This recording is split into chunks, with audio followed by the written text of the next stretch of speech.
다 같이 한 목소리로 읽습니다. 하나님이 이르시되 빛이 있으라 하시니 빛이 있었고. 아멘. 하나님이 우리에게 전하고 싶으신 말씀들이 뭐냐? 여러분, 제가 어제 신약학회, 기독교 교양학회 다녀왔는데 PRS, 그래서 공동체 성서 읽기, Public Reading of Scripture, 그게 이제 국제적인 성경 읽기 모임인 거예요. 우리는 그냥 알아서 한 건데 이미 그런 운동들이 있는 겁니다. 그거 보세요. 우리가 개인적인 깨달음으로 하는 것 같아도 이미 영적인 흐름이 가고 있는 거예요. 그래서 그 모임과 대한성서공회 새한글 성경을 위한 그 새한글 성경으로 이제 읽는 겁니다.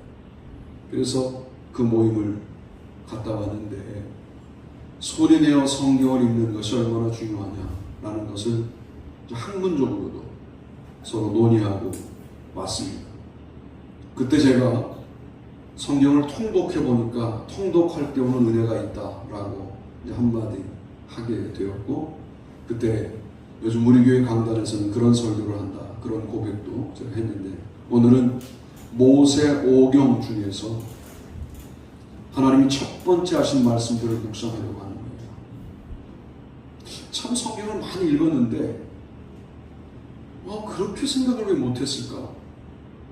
여러분 나름대로 고민해 보세요. 모세오경 중에 창세기의 마지막 하나님의 말씀, 이렇게 또 못 읽었잖아요.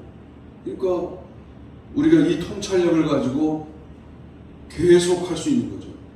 다음 주는 8세기 문서 예언자들을 통해서 하나님이 첫 번째 하신 말씀이 뭐예요? 7세기 문서 예언자들을 통하여 하나님이 첫 번째 하신 말씀이 뭐냐? 포로기 예언자들을 통하여 첫 번째 주신 말씀이 뭐냐? 포로기 이후 예언자를 통하여 첫 번째 하신 말씀이 뭐냐? 마지막 하신 말씀이 뭐냐? 성경을 정경으로 읽으면 놓치지 말아야 될 가르침이 바로 거기에 있다라고 저는 믿습니다. 삶의 기준이 흔들린 분들, 오늘 모세오경이 오늘날도 여전히 물론 유대인들의 삶의 기준이지만 우리는 이것을 또 기독론적으로 예수 그리스도에 대한 고백을 넣어서 삶의 기준으로 삼고 살아가는 그리스도인들 아닙니까? 방만해진 삶을 오늘 말씀으로 이렇게 정돈해야 되겠구나를 깨닫는 귀한 시간 되시기를 바랍니다. 아멘. 어둠의 땅에서 하나님의 빛을 받고 살아가는 사람들이 우리들입니다. 여러분이 빛이라는 생각을 절대로 하지 마십시오. 여러분은 빛을 반사하는 사람들입니다. 그러므로 본인이 빛이라고 하는 생각을 하는 순간 아예 불신자가 된다라고 생각하셔야 돼요. 내가 이래봬도 이런 정도의 학문적인 업적이 있다, 끝난 겁니다. 그 인생. 인간적으로야 칭찬받을 수 있고 대단할 수 있는데 하나님의 손을 그 순간 놓은 거예요. 내가 열심히 노력하여 이런 것을 이루었지, 여러분 그 순간 하나님과 끊어진 겁니다. 하나님이 도우셔서 지금 여기에 있고 내가 빛나 보이지만 이 빛은 내 것이 아니다. 여러분 이걸 공식처럼 원칙으로 가지셔야 돼요. 어느 대학을 나왔다, 어느 직장을 다닌다, 어느 정도를 번다, 어느 위치에 있다, 여기에 여러분 기도하셔야 될 게 있는데 나의 영광이 단 1도 들어가지 않도록 저를 지켜주십시오. 여러분이 이룬 것들에 대하여 나의 업적과 공로가 단 하나도 들어가지 않도록 나의 영혼을 붙들어 주십시오 하고 기도할 포인트를 알아야 돼요. 이걸 다 놓쳐버리고 그러다 보니까 간증이라는 것이 다 자기 자랑을 서로 비교하고 경쟁하는 간증들 하는데 거기에 은혜 받았다고 하고, 그게 도대체 어떤 은혜입니까? 말은 그렇게 하죠. 하나님이 함께 하셔서 그 일을 이루었는데 너희들은 뭐하고 있니? 이런 거거든요. 하나님이 함께 하시는 인생 중에도 단 한 번의 제사로 죽은 아벨 같은 사람도 있는 거예요. 하나님이 함께 하셨기에 아브라함처럼 믿음의 조상이 되어 후손들이 잘 되는 모습을 보는 인생도 있는 거예요. 아벨과 아브라함은 절대로 경쟁하지 않기에 히브리서 11장에 아벨 처음, 그 다음 아브라함이 나오는 거예요. 왜 그 순서로 나왔을까요? 믿음은 그런 것들을 경쟁하는 것이 아니다 하는 것을 우리에게 보여주는 겁니다. 예수 믿고 잘 되자고요? 뭡니까 그게? 어떤 삶입니까? 예수 믿는 것 자체가 잘된 삶이죠. 아멘. 여기서 단 한 번도 양보하면 안 돼요. 한 번을 양보한 틈으로 뭐가 들어와요? 세상 영광이 쑥 들어와 버린다니까. 그게요, 우리 스스로 빛나는 줄 아는 대로 우리를 몰아갑니다. 그래서 우리를 지옥 가게 만든다. 내가 스스로 영광스럽다는 믿음을 갖고 있는데 어떻게 그걸 하나님이 믿음이라고 인정하시겠어요? 구원받을 수 있는 믿음이 아니라는 거예요, 저는. 그것만 구원 못 받느냐? 내가 주님 앞에 드린 게 없는데 어떻게 구원받습니까? 이 믿음도 구원 못 받아요. 당신이 이 땅에서 드릴 게 많지 않은 인생을 살았어요. 그런데 그걸 드리라는 게 아니라 여러분의 인생 자체를 맡기라는 거예요. 주님 앞에 무슨 조건을 많이 드렸다고 구원받고 조건을 많이 못 드렸다고 구원받지 못하고 그런 분이 아니에요. 내 인생이 어떠하든 아벨 같든 아브라함 같든 내 인생은 주님의 것입니다. 아멘. 이 고백이 창세기의 고백이다. 그런 말씀을 드리고 출애굽기로 넘어가겠습니다. 우리 2번을 같이 읽어보시죠. 읽습니다. 시작. 소외된 땅에서 하나님의 부르심을 받으라. 여호와께서 그가 보려고 돌이켜 오는 것을 보신지라. 하나님이 떨기나무 가운데서 그를 불러 이르시되 모세야 모세야 하시매 그가 이르되 내가 여기 있나이다. 하나님이 이르시되 이리로 가까이 오지 말라. 내가 선 곳은 거룩한 땅이니 내 발에서 신을 벗으라. 아멘. 출애굽기 3장 4절로 5절. 이 설교 참 이 부분 가지고 많이 했는데 관점을 달리 보니까 이게 출애굽기의 첫 번째 주신 말씀입니다. 주님의 빛을 받아 어디로 가야 하느냐? 일상의 땅으로 가야 합니다. 호렙산은 양을 치는 40년 동안 수도 없이 지나다녔던 공간이었어요. 하나도 거룩하지 않았습니다. 하나님이 나타나시기 전까지는 호렙산은 거룩한 곳이 아니었는데 모세에게 하나님이 나타나시자 그곳이 거룩한 곳이 되는 거예요. 여러분의 일상 속에 하나님이 주신 빛을 가지고 들어가는 훈련을 우리가 지금 매주 말하고 있잖아요.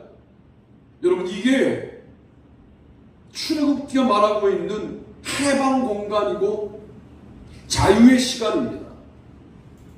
이미 하나님이 함께 하시면 매우 자유로워진다는 사실을 모세가 어디서 깨닫느냐? 네가 선 곳에서 깨닫게 되는 거예요. 매우 좁은 땅이었겠죠. 내가 서 있는 곳이니까 뭐 얼마 안 되는 땅에서 하나님이 충만하게 요 공간에 요 시간에 함께 하시는가를 경험한 모세는 이제 하나님이 약속하신 가나안 땅은 내가 섰던 그 땅과 동일하게 해방의 땅이고 자유의 땅이니 가자라고 외칠 수 있게 된 거죠. 이 경험이 없다면 사실 그 땅으로 확신 있게 인도하고 영도하여 이스라엘 백성들을 데려갈 수 없었을 텐데 하나님이 함께 하시는 시간, 함께 하시는 공간이 거룩한 땅이다. 우리는 거룩한 땅 가나안으로 간다 라는 외침을 외칠 수 있게 된 겁니다. 40년 만이었습니다. 모세야 모세하고 부르셨어요. 그런데 알아들었습니다. 이게 매우 중요하지 않습니까? 사무엘은 어려서 사무엘아 사무엘아 부를 때 이게 하나님의 음성인지를 못 알아들었습니다만 모세는 40년간 그저 일상의 삶을 산 거예요. 그러다가 40년 만에 결정적인 순간에 모세야 모세야 부르시니 내가 여기 있나이다라고 응답하게 된 것 아닙니까? 오늘도 말씀을 듣는 동안에 오늘 저렇게 또 말씀을 묵상하니까 너무 신선하네. 여기에 머무르지 말고 말씀을 통하여 여러분을 부르시는 주님의 음성에 응답하시게 되기를 바랍니다. 아멘. 그리고 내가 여기 있나이다 라고 말씀하면 주님이 사명을 주세요. 네가 서 있는 그 땅이 거룩한 땅이다. 여러분, 거룩한 땅을 대하는 여러분의 자세가 신발을 벗어요. 신발을 벗고 땅을 걸어본 적이 없어요. 그러니까 매우 어색한 일이죠. 한 번도 해본 적이 없는 일을 하라고 하실 때 여러분들은 어쩌시렵니까? 주로 목사들 이런 걸 가지고 한 번도 바치라고 하지 않은 액수를 바치라고 했다 이딴 식으로 해석하는데 참 그래서 아무나 목사 되면 안 돼요. 이건 그런 정도의 차원이 아니고 여러분의 삶의 자리가 그동안 습관에 따라 당연히 신발 신는 거잖아요.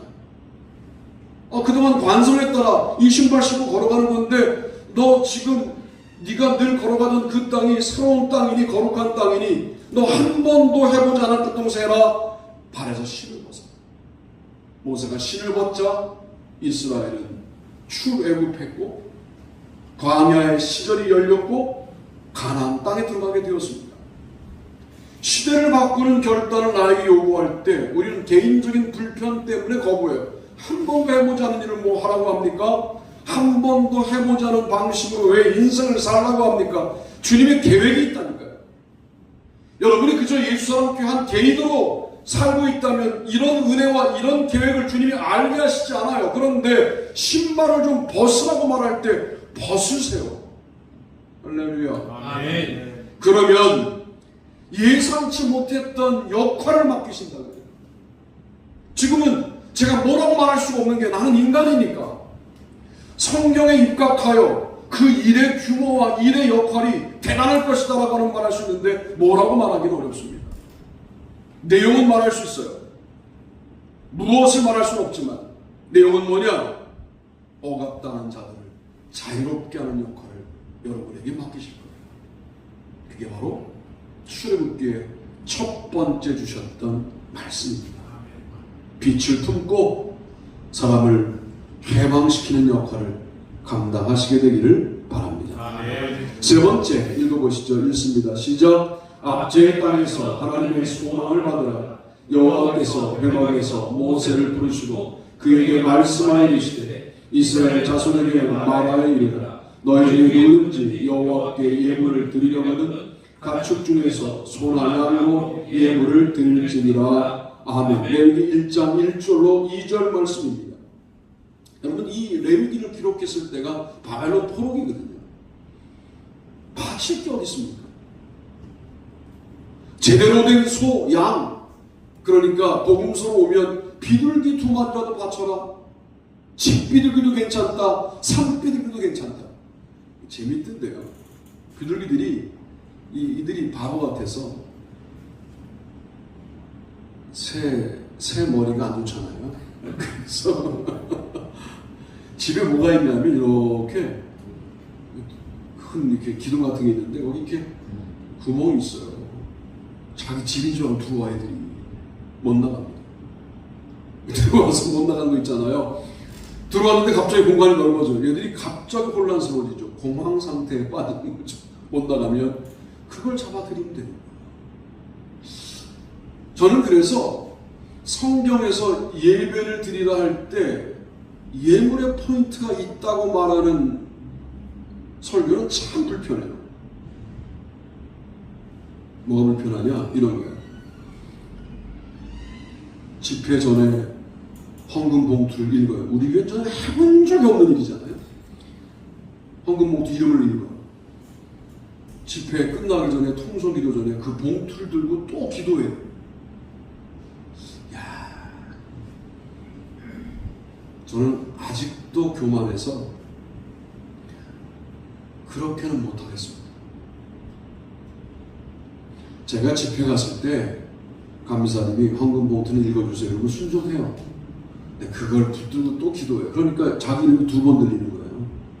안 들린다고요? 자기 이름은 작게 기도해 다 들려요. 그래서 헌금이 많이 나왔대. 여러분, 가축을 드리는 것은 맞습니다. 어려워도 남의 것을 빼앗아 드리는 게 아니라 내 것을 드리는 게 맞아요. 그러나 가축은 물론 여기는 소나 양 비싼 걸로 되어 있습니다만 복음서의 정신에 따르면 잘못 걸려드는 산비둘기를 드려도 되는 거예요. 여러분, 그것이 마치 헌신의 지표인 것처럼 말하는 것은 예배의 정신을 위배합니다. 여러분을 드려야 돼요. 여러분을 바쳐야 돼요. 자, 우리가 빚된 하나님에 대해서 어느 순간 흐려지느냐?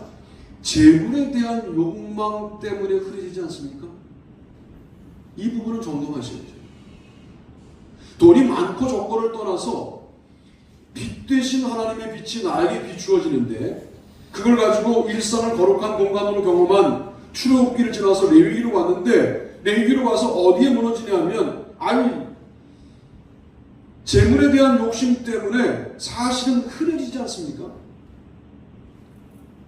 그렇지 않도록 예배의 한 요소로 가축도 드리며 예배에 집중하는 우리가 되어야 한다.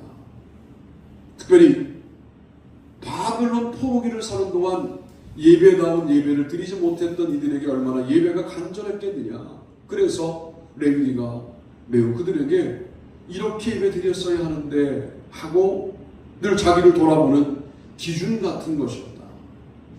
이런 묵상을 레위기 처음에 하나님의 음성으로 말씀하며 레위기를 시작하는 겁니다. 그런 예배가 회복되는 아름다운 교회가 되기를 바랍니다.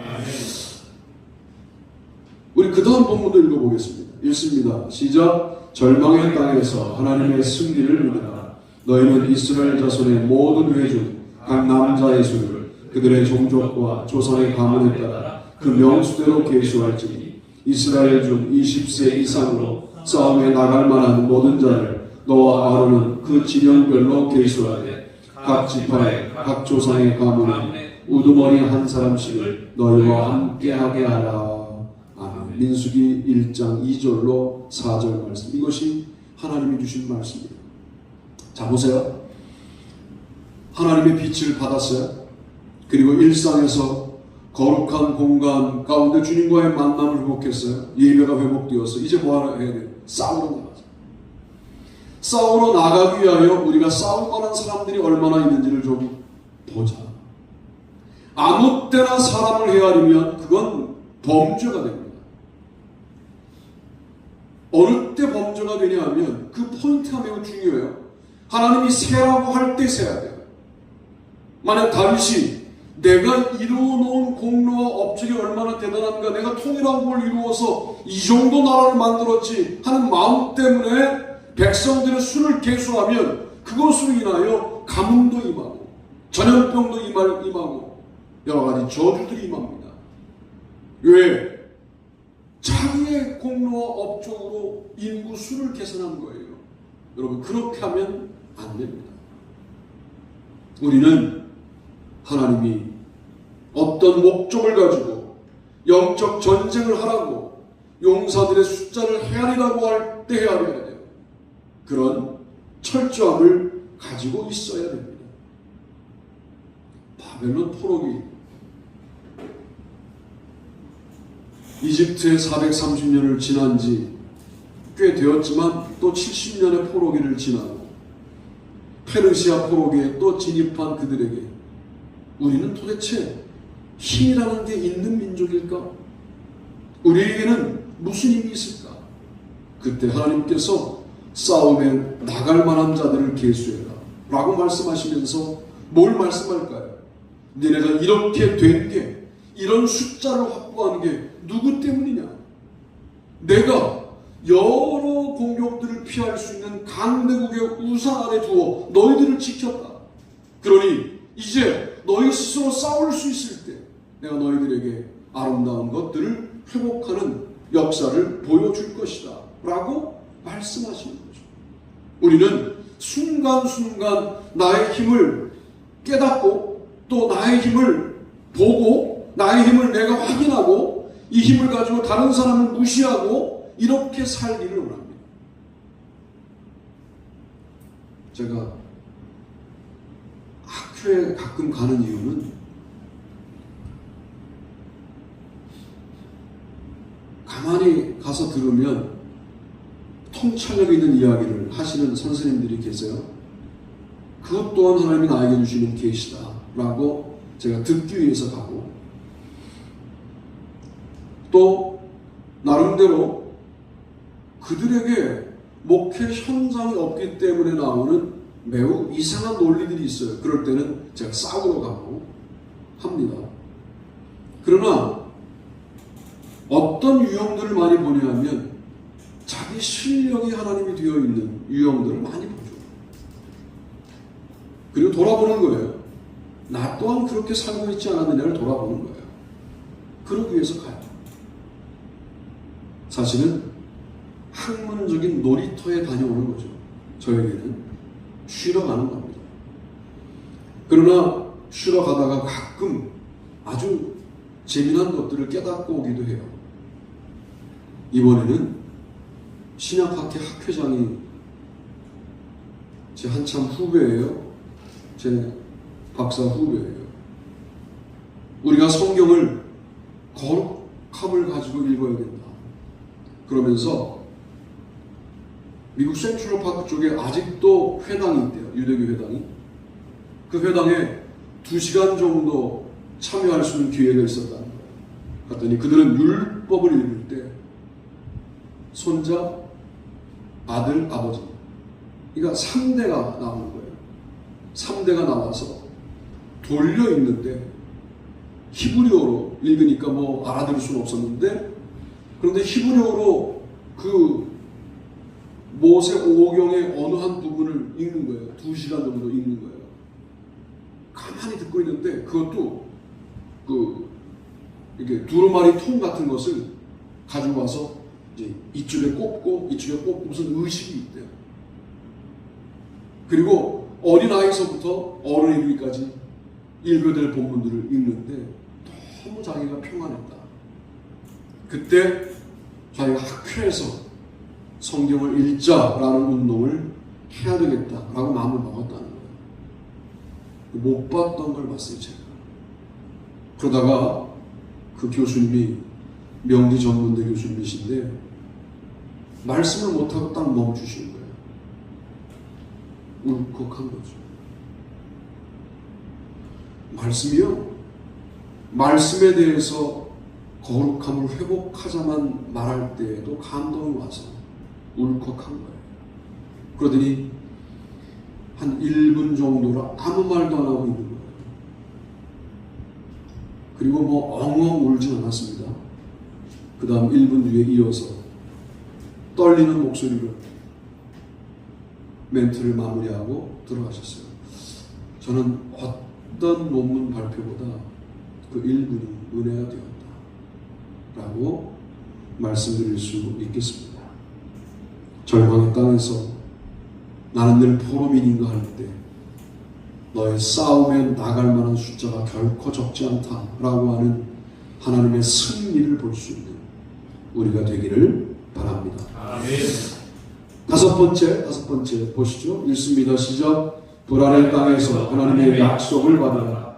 우리 하나님 여호와께서 호렙산에서 우리에게 말씀하여 이르시기를 너희가 이 산에 거주한 지 오래니 방향을 돌려 행진하여 아모리 족속의 산지로 가고 그 근방 곳곳으로 가고 아라바와 산지와 평지와 네겝과 해변과 가나안 족속의 땅과 레바논과 큰 강 유브라데까지 가라. 내가 너희 조상 아브라함과 이삭과 야곱에게 행세하여 그들과 그들의 후손에게 주리라 한 땅이 너희 앞에 있으니 들어가서 그 땅을 차지할지니라. 아멘. 신명기 1장 6절로 8절 말씀입니다.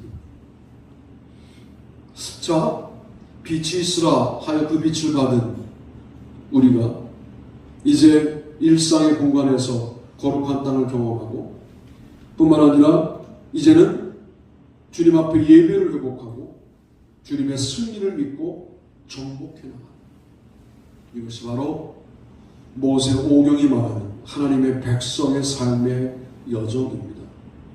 자, 하나님의 소망을 품고 하나님의 약속을 품고 땅을 정복해 나가는 그 삶이 아름다운 정복이 되려면 내가 하는 게 아니어야죠. 싸움을 해보면 압니다. 어떻게 해보면 아느냐? 칼을 들었어요. 내가 든 건 청동기 칼입니다.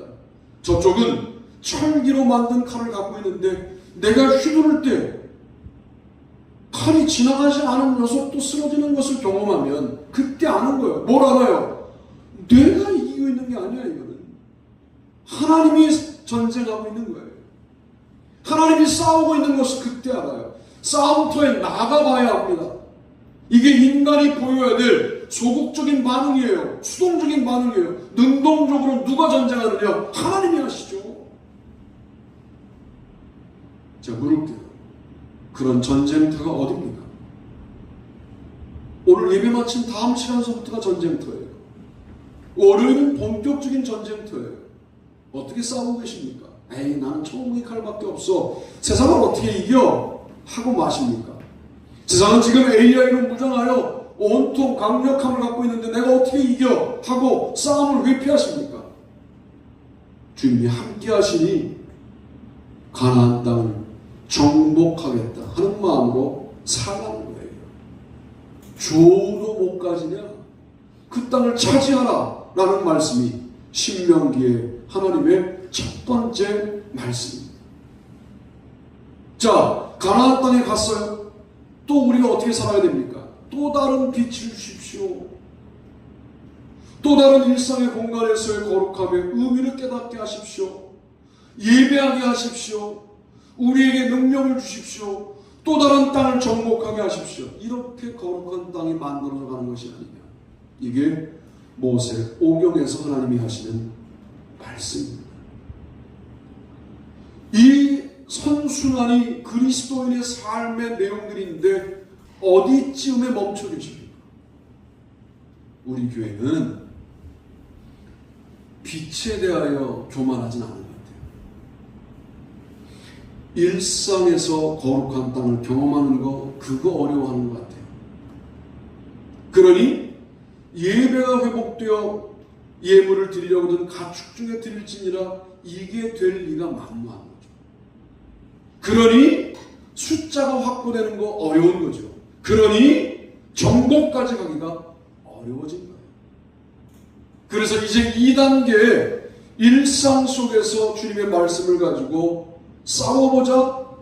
내가 선 곳에서 그 좁은 공간 안에서라도 자유의 충만함, 주님이 해방케 하시는 충만함을 경험하자. 여기에 순종하셔야 돼요. 그러면 예배가 회복돼요. 그러면 힘이 회복돼요. 그러면 정복해 나갈 수 있어요. 여기까지 가기 위하여 여러분 오늘 다시 주신 말씀을 가지고 묵상하시고 여러분의 일상 속에 들어가 거룩한 땅을 만들어 나가는 저 여러분이 되기를 주님의 이름으로 축복합니다.